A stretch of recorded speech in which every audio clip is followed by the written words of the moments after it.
कि हमें उद्धव ठाकरे की कोई जरूरत नहीं है। चैप्टर क्लोज हो गया। और ये सब जो मैसेज दिया जा रहा था वो मैसेज यही था कि मलवानी पुलिस स्टेशन का जो एसआईटी है, सीबीआई है, उसको मैनेज करके रखें कि देखिए इस सरकार के साथ भी हमारी हॉबनॉबिंग अच्छी है, इस सरकार के साथ हमारी दोस्ती अच्छी है, हमारे खिलाफ मत जाइए, जो मैं कह रहा हूं वो कीजिए। तो पुलिस को मैनेज करने के लिए, सीबीआई को मैनेज करने के लिए ये पोस्चरिंग का ये लोग इस्तेमाल करते हैं। उस पर भी देवेंद्र फडणवीस ने आखिरकार विराम लगा दिया। अब आज जो सुनवाई नहीं हुई उससे थोड़ी निराशा जरूर है, लेकिन जैसा मैंने आपको कहा कि 29 अगस्त की तारीख मिल गई है, ये तो कोर्ट में ये चलता ही रहेगा। आप मान के चलिए 2 दिन 2 सप्ताह वो आगे बढ़ाएगा, ये लुका छुपी का खेल कोर्ट में चलेगा। लेकिन हम लोग कोई हटने वाले नहीं है, पीछे हटने वाले नहीं है।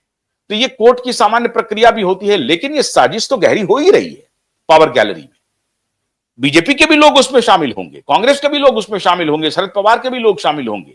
वो लोग शामिल होंगे जो पावर गैलरी को, चाहे वो सत्ता में रहे या विपक्ष में रहे, वो अपने हित के लिए हमेशा इस्तेमाल करते रहते हैं। उनका एक अलग खास तरह का गैंग है वो गैंग इस तरह के इंस्टीट्यूशन पर अपना इंफ्लुएंस रखते हैं।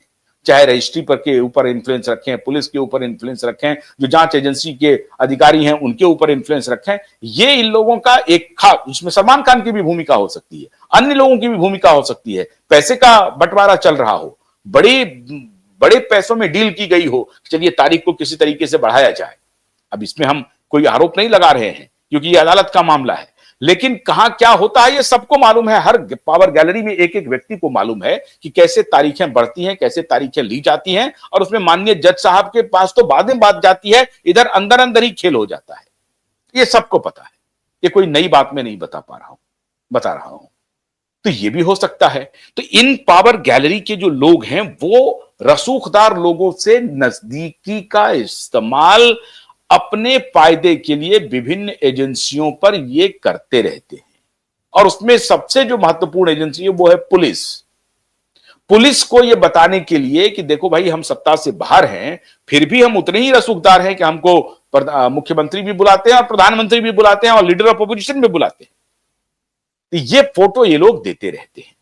मित्रों, ये ताजा मामला है, बहुत खतरनाक मामला है। तो देवेंद्र फडणवीस ने जब टेलीविजन चैनल पर आकर के इन सारी किंवदंतियों पर विराम लगा दिया, जितनी अफवाहें उड़ाई जा रही थी उद्धव ठाकरे के गैंग के तरफ से और उनके कुछ बिके हुए मीडिया और पीआर के माध्यम से जो किए जा रहे थे, उस पर देवेंद्र फडणवीस ने पूरी तरह से पूर्ण विराम लगा दिया और कहा कि हमें उद्धव ठाकरे की कोई आवश्यकता नहीं थी है। उसके बाद बाप बेटे ने, अभी बहुत दिन से बाप बेटे पूरी तरह से दूरी बना लिया था कांग्रेस पार्टी से, शरद पवार से भी दूरी बना ली थी, क्योंकि यह बात कहीं मोदी जी को अखरे नहीं या फडणवीस को बुरा न लगे, अमित शाह जी को बुरा न लगे।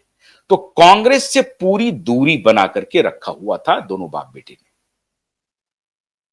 जैसे ही देवेंद्र फडणवीस की तरफ से आखिरी झिड़की मिली, उसके बाद फिर इन्होंने गिरगिट की तरह रंग बदल दिया, पासा पलट दिया। फिर पासा क्या पलटा, गिरगिट की तरह रंग बदल लिया। पासा पलटना ठीक इनके लिए उचित मुहावरा नहीं होगा, गिरगिट की तरह रंग बदलना इनके लिए उचित मुहावरा होगा। अब ये सज्जन जो हैं पलट करके अब सोचा कि कांग्रेस के पुनवे में जाया जाए। उसके लिए माकूल क्या था, अभी यहां पर एक रैली हुई। रैली के पहले कांग्रेस के युवराज माननीय राहुल जी गांधी ने, जो आज तक दिशा और सुशांत के ऊपर एक शब्द नहीं बोला है पिछले 5 साल, एक शब्द नहीं, चुप्पी लगा लिया है। तो मालूम है कि क्या हुआ है, सबको पता है कि क्या हुआ है, किसने किया है, लेकिन राहुल गांधी भी मौन है और प्रियंका गांधी भी मौन। तो राहुल गांधी के निवास पर, युवराज के निवास पे एक पार्टी हुई।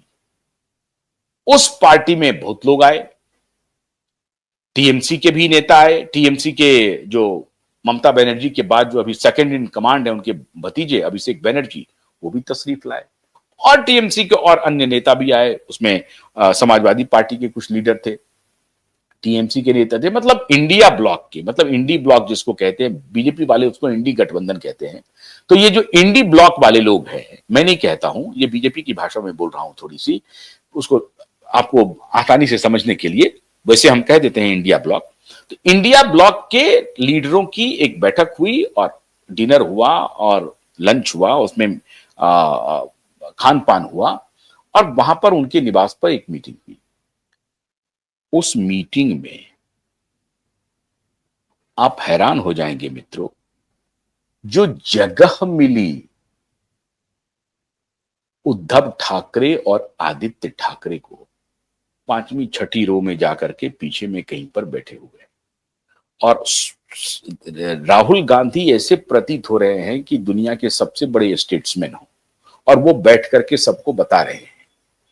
मतलब उद्धव ठाकरे आदित्य ठाकरे से सबसे आगे की पंक्ति में ममता बनर्जी के भतीजे अभिषेक बनर्जी मौजूद हैं, और ये पांचवी छठी पंक्ति में बैठा हुआ है, दोनों बाप बेटा। बेटा एक तरफ है, बाप कोई और एक कोने में बैठा हुआ है।